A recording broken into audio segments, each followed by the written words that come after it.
আজকে আমরা নবম শ্রেণীর সাঁতরা পাবলিকেশনের মাইতি বেরা ও সাঁতরার লেখা ভৌত বিজ্ঞান ও পরিবেশ পরিচয় এই বইটার চ্যাপ্টার 4.3 দ্রবণ তার অনুশীলনীতে যে প্রশ্নগুলো আছে তার উত্তরগুলো আলোচনা করব। তোমাদের যদি ভিডিওগুলো ভালো লাগে তাহলে লাইক, শেয়ার ও কমেন্ট করে জানিও, আর চ্যানেলটি সাবস্ক্রাইব করো। আমার একটা ম্যাথসের চ্যানেল আছে WB ম্যাথস ওয়ার্ল্ড, সেখানে গণিত প্রকাশের কোষে দেখি সমস্ত অঙ্কের সমাধান করে দেওয়া আছে। তার লিঙ্ক আমি এই ভিডিও ডেসক্রিপশন বক্সে দিয়ে দেবো, আর ওপরের আই বাটনে ক্লিক করো, তোমরা সেই চ্যানেলটি পেয়ে যাবে। প্রথমে বহু বিকল্প ভিত্তিক প্রশ্নাবলী MCQ। প্রশ্নের মান 1। প্রশ্ন 1, গঙ্গার জল কী প্রকারের দ্রবণ? উত্তর হবে অপশান সি, প্রলম্বন। প্রশ্ন 2, একটি ইমালশন হলো? উত্তর হবে অপশান ডি, দুধ। প্রশ্ন 3, উষ্ণতা বৃদ্ধিতে কলিচুনের দ্রাব্যতা? উত্তর হবে অপশান বি, হ্রাস পায়। প্রশ্ন 4, বিস্তৃত দশা গ্যাসীয় ও বিস্তার মাধ্যম তরল এমন কোলয়েডের উদাহরণ? উত্তর হবে অপশান এ, সাবানের ফেনা। প্রশ্ন 5, কোন প্রকারের দ্রবণ অস্থায়ী? উত্তর হবে অপশান বি, অতিপৃক্ত। প্রশ্ন 6, উষ্ণতা বৃদ্ধিতে তরলে গ্যাসের দ্রাব্যতা? উত্তর হবে অপশান এ, কমে। প্রশ্ন 7, গ্রিন ভিক্টিওলের সংকেত হলো? উত্তর হবে অপশান এ, FeSO4 × 7H2O। তারপর 2, অতি সংক্ষিপ্ত উত্তরভিত্তিক প্রশ্নাবলী। প্রশ্নের মান 1। প্রথমে শূন্যস্থান পূরণ করো। প্রশ্ন 1, প্রকৃত দ্রবণ ড্যাশ হয়? উত্তর হবে সমসত্ব। 2, অসম্পৃক্ত দ্রবণ আরও ড্যাশ গ্রহণ করতে পারে? উত্তর হবে দ্রাবক। প্রশ্ন 3, সোডিয়াম থায়োসালফেটের দানাকে উত্তপ্ত করলে ড্যাশ দ্রবণ উৎপন্ন হয়? উত্তর হবে স্বচ্ছ। প্রশ্ন 4, অ্যালকোহলে ড্যাশ দ্রবীভূত করে কাঠের আসবাবপত্র বার্নিশ করা হয়? উত্তর হবে গালা দ্রবণ। প্রশ্ন 5, প্রকৃত দ্রবণের দ্রাবের কণা ড্যাশ মধ্য দিয়ে সহজেই যেতে পারে? উত্তর হবে ফিল্টার কাগজের। প্রশ্ন 6, ভিটামিন বি কমপ্লেক্স হলো ড্যাশ জাতীয় ইমালশন? উত্তর হবে তেল। প্রশ্ন 7, ভাতের ফেনের জল হলো বিস্তার মাধ্যম এবং ড্যাশ কণা হলো বিস্তৃত দশা? উত্তর হবে স্টার্চের। তারপর সত্য না মিথ্যা লেখো। 1, গ্লোবাল লবণের দ্রাব্যতা 0°C থেকে 32.4°C পর্যন্ত বৃদ্ধি পায়, এটা সত্য। 2, ডিটারজেন্ট একটি ইমালশন কারক, এটাও সত্য। 3, প্রলম্বনে দ্রাবের কণাগুলি ফিল্টার কাগজ ভেদ করতে পারে, এটা মিথ্যা। 4, DNA জলে দ্রবীভূত করলে জলের মধ্যে সেগুলি বিভাজিত হয়ে ক্ষুদ্র বা বৃহৎ অণুতে পরিণত হয়, এটাও সত্য। তারপর এক কথায় উত্তর দাও। প্রশ্ন 1, প্রকৃত দ্রবণে দ্রাবের কণার ব্যাস কত? উত্তর হবে 10⁻⁸ সেন্টিমিটার বা তার কম। প্রশ্ন 2, কোলয়েডীয় দ্রবণে কোলয়েডীয় কণার ব্যাস কত? উত্তর হবে 10⁻⁵ থেকে 10⁻⁷। প্রশ্ন 3, প্রলম্বনে দ্রাবের কণার ব্যাস কত? উত্তর হবে 10⁻⁴ সেন্টিমিটার বা তার বেশি। প্রশ্ন 4, একটি ইমালশনের উদাহরণ দাও? উত্তর হবে দুধ। প্রশ্ন 5, জীবাণুনাশক হিসাবেই ব্যবহৃত হয় এমন একটি ইমালশনের নাম লেখো? উত্তর হবে ডেটল। প্রশ্ন 6, উষ্ণতা বৃদ্ধিতে দ্রাব্যতা কমে এমন একটি পদার্থের নাম লেখো? উত্তর হবে কলিচুন। প্রশ্ন 7, গ্লোবাল লবণের সংকেত লেখো? উত্তর হবে Na2SO4 × 10H2O। প্রশ্ন 8, জল ছাড়া অন্য একটি দ্রাবকের নাম লেখো? উত্তর হবে N2 বা নাইট্রোজেন। তারপর বাম স্তম্ভের সঙ্গে ডান স্তম্ভের সামঞ্জস্য বিধান করো। প্রথমে কোলয়েডীয় কণার ব্যাস, এটা হবে অপশান 2, 10⁻⁵ সেন্টিমিটার থেকে 10⁻⁷ সেন্টিমিটার। বি, প্রলম্বনে কণার ব্যাস, এটা হবে অপশান 3, 10⁻⁴ সেন্টিমিটার বা তার বেশি। সি, অজলীয় জৈব দ্রাবক, এটা হবে অপশান 4, তারপিন তেল। ডি, অজৈব দ্রাবক, এটা হবে অপশান 1, তরল কার্বন ডাইঅক্সাইড বা CO2। 3, সংক্ষিপ্ত উত্তরভিত্তিক প্রশ্নাবলী। প্রশ্নের মান 2। প্রশ্ন 1, প্রকৃত দ্রবণ কাকে বলে? 96 নম্বর পাতায় একদম প্রথমেই দেখো দেওয়া আছে প্রকৃত দ্রবণ, এখান থেকে এতটা, এখান থেকে এতটা। প্রশ্ন 2, কোলয়েডীয় দ্রবণ কাকে বলে? 96 নম্বর পাতায় নিচের দিকে আছে কোলয়েডীয় দ্রবণ, এখান থেকে এতটা, উদাহরণ দিয়ে দেবে।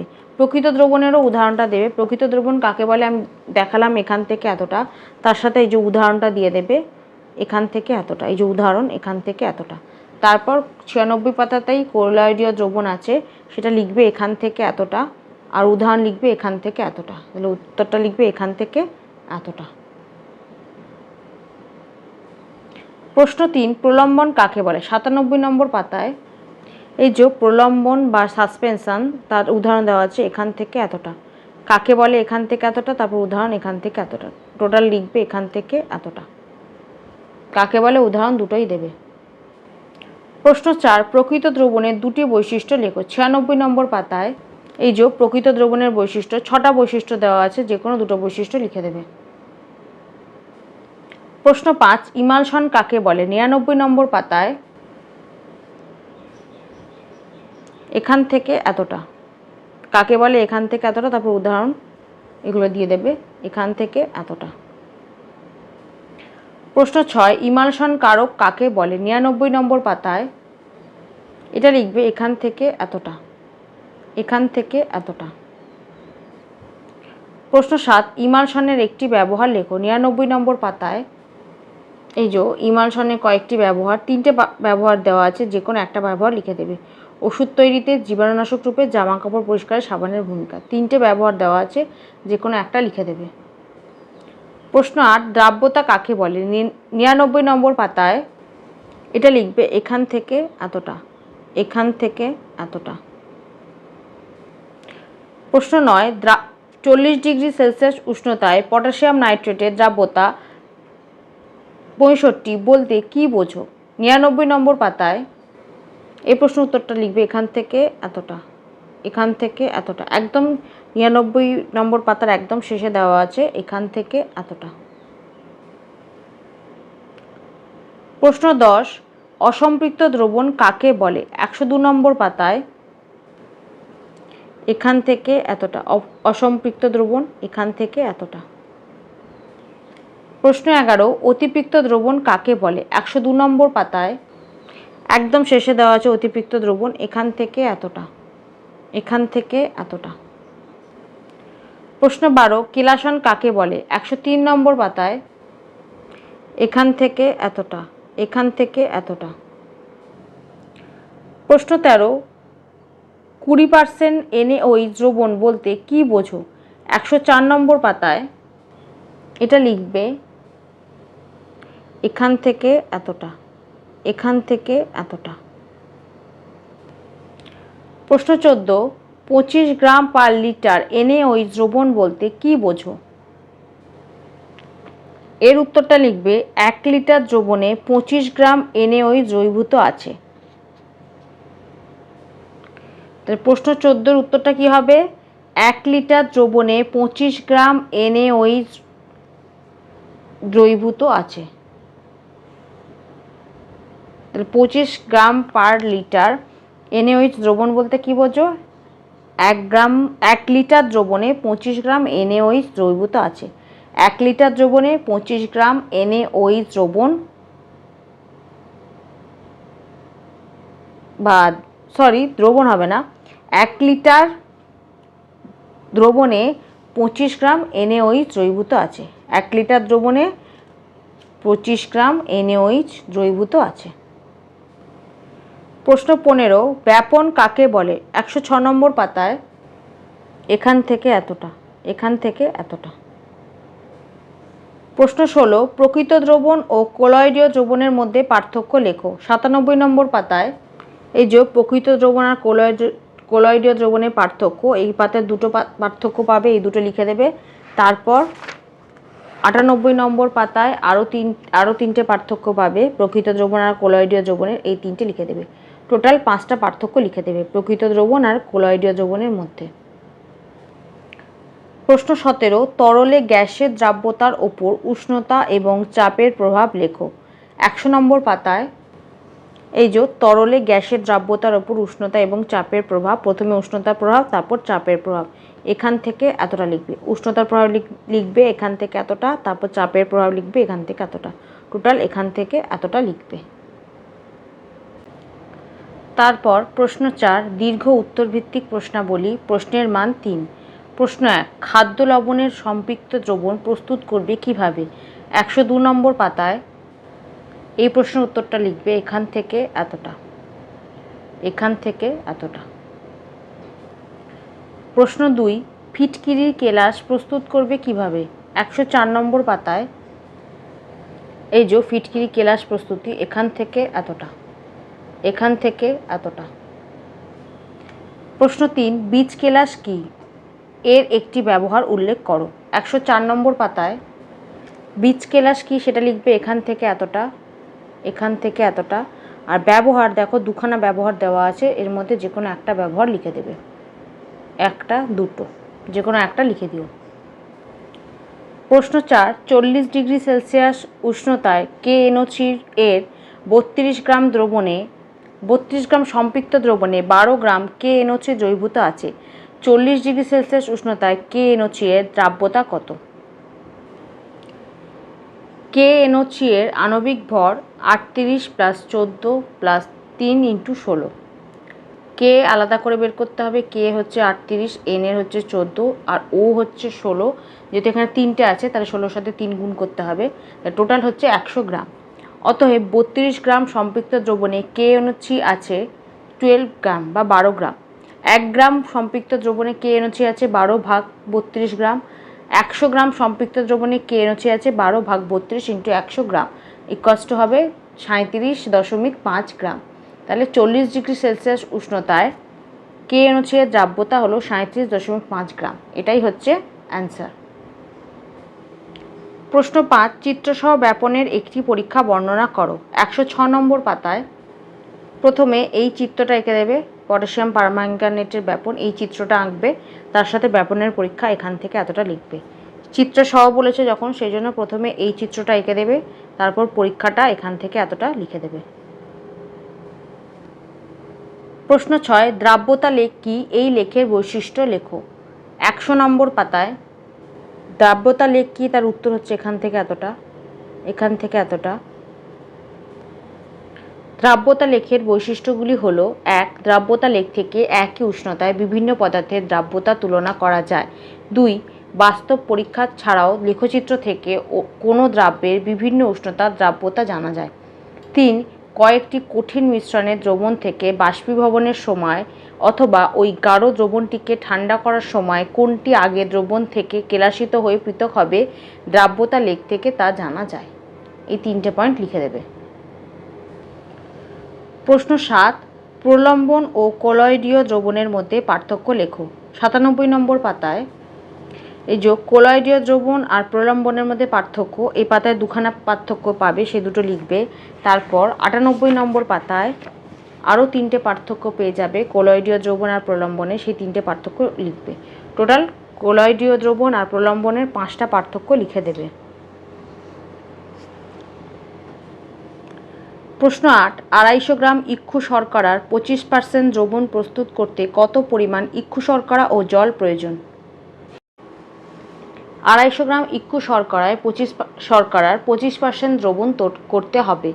অতএব 25 গ্রাম দ্রবণে ইক্ষু শর্করা থাকবে 25% এবং ও জল থাকবে 75%। অতএব ইক্ষু শর্করা থাকবে 250-র 25%, তার মানে 25% অফ 250 গ্রাম, তাহলে 250 × 25 ভাগ 100, কাটাকুটি করে আমাদের উত্তর আসবে 62.5 গ্রাম। অতএব জল থাকবে, তাহলে 250 গ্রামের মধ্যে ইক্ষু শর্করাটা বাদ দিলে বা কতটা জল থাকবে আমরা পেয়ে যাব, তাহলে 250 - 62.5 গ্রাম ইকুয়ালস টু হচ্ছে 187.5 গ্রাম। অতএব 250 গ্রাম ইক্ষু শর্করার 25% দ্রবণ প্রস্তুত করতে 62.5 গ্রাম ইক্ষু শর্করা ও 187.5 গ্রাম জল প্রয়োজন। এটাই হচ্ছে অ্যান্সার। প্রশ্ন 9 10 গ্রাম NaOH 200 ml দ্রবণে দ্রবীভূত অবস্থায় আছে। দ্রবণটির মাত্রা Gl⁻⁻1 এককে প্রকাশ করো ও শতকরা মাত্রা গণনা করো। 10 গ্রাম NaOH 200 ml দ্রবণে দ্রবীভূত আছে। অতএব 200 ml দ্রবণে NaOH আছে 10 গ্রাম। 1 ml দ্রবণে NaOH আছে 10/200 গ্রাম।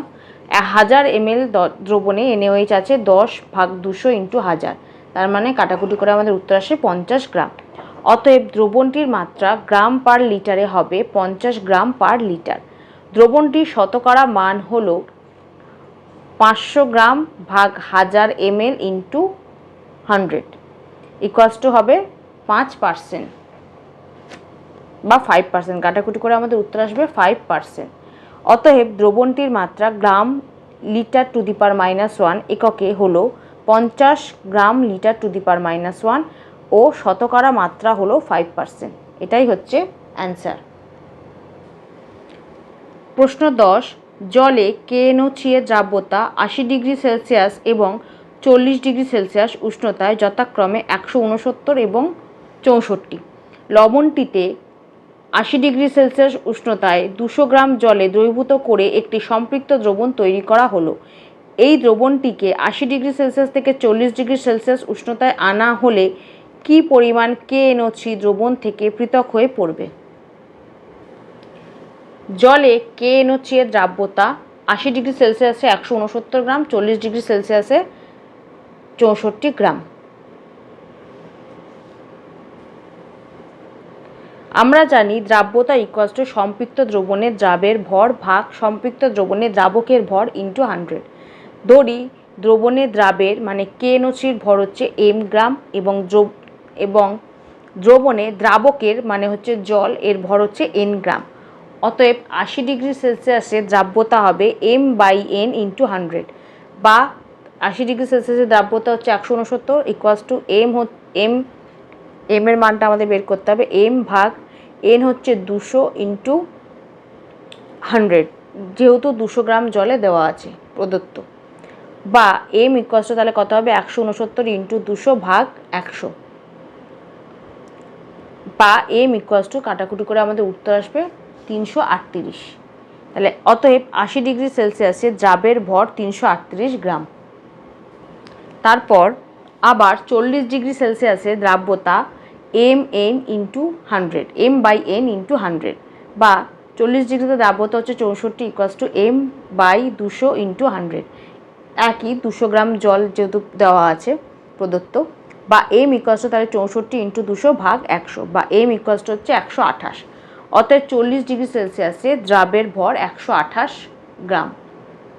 অতএব জলে KNO3 এর দ্রবণটি 80 ডিগ্রি সেলসিয়াস থেকে 40 ডিগ্রি সেলসিয়াস উষ্ণতায় আনা হলে 80 ডিগ্রিতে কত ছিল দ্রাবের ভর 338 মাইনাস 40 ডিগ্রিতে হচ্ছে 128, তাহলে 338 মাইনাস 128 ইকুয়ালস টু হচ্ছে 210 গ্রাম KNO3 দ্রবণ থেকে পৃথক হয়ে পড়বে। কারণ 80 ডিগ্রি সেলসিয়াসে 200 গ্রাম জলে KNO3 থাকছে 338 গ্রাম এবং 40 ডিগ্রি সেলসিয়াসে 200 গ্রাম জলে KNO3 থাকছে 128 গ্রাম। তাই জন্য 338 থেকে 128 বাদ দিলে 210 হয়ে যাবে। 210 গ্রাম KNO3 পড়ে থাকবে দ্রবণ থেকে পৃথক হয়ে যাবে। এটাই হচ্ছে অ্যান্সার। প্রশ্ন 11, 40 ডিগ্রি সেলসিয়াস উষ্ণতায় 12 গ্রাম পটাশিয়াম নাইট্রেট 20 গ্রাম জলে দ্রবীভূত হয়ে সম্পৃক্ত দ্রবণ উৎপন্ন হয়। ওই উষ্ণতায় KNO3 এর দ্রাব্যতা কত? 12 গ্রাম KNO3 মানে পটাশিয়াম নাইট্রেট 20 গ্রাম জলে দ্রবীভূত আছে। অতএব KNO3 দ্রাব্যতা ইকুয়ালস টু সম্পৃক্ত দ্রবণে দ্রাবের ভর ভাগ সম্পৃক্ত দ্রবণে দ্রাবকের ভর ইন্টু 100 গ্রাম।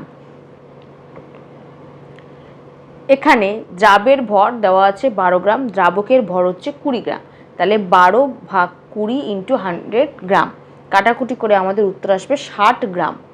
অতএব 40 ডিগ্রি সেলসিয়াস উষ্ণতায় KNO3 দ্রাব্যতা 60 গ্রাম। এটাই হচ্ছে অ্যান্সার।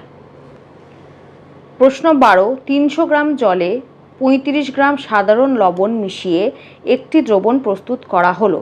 দ্রবণটির গাঢ়ত্ব গণনা করো। আমরা জানি দ্রবণটির গাঢ়ত্ব ইকুয়ালস টু দ্রাবের ভর ভাগ দ্রাবকের ভর প্লাস দ্রাবের ভর ইন্টু 100। এখানে দ্রাবের ভর হচ্ছে 35 গ্রাম, দ্রাবকের ভর হচ্ছে 300 গ্রাম। ইকুয়ালস টু তাহলে কত হবে দ্রাবের ভর 35 ভাগ দ্রাবকের ভর হচ্ছে 300 প্লাস দ্রাবের ভর হচ্ছে 35 ইন্টু 100। তাহলে উপরে হচ্ছে 35, নিচে হচ্ছে 335 ইন্টু 100। কাটাকুটি করে আমাদের উত্তর আসবে উপরে হচ্ছে 700, নিচে হচ্ছে 67। তাহলে হবে 10.45%। অতএব দ্রবণটির গাঢ়ত্ব 10.45%। 10.45%, এটাই হচ্ছে অ্যান্সার।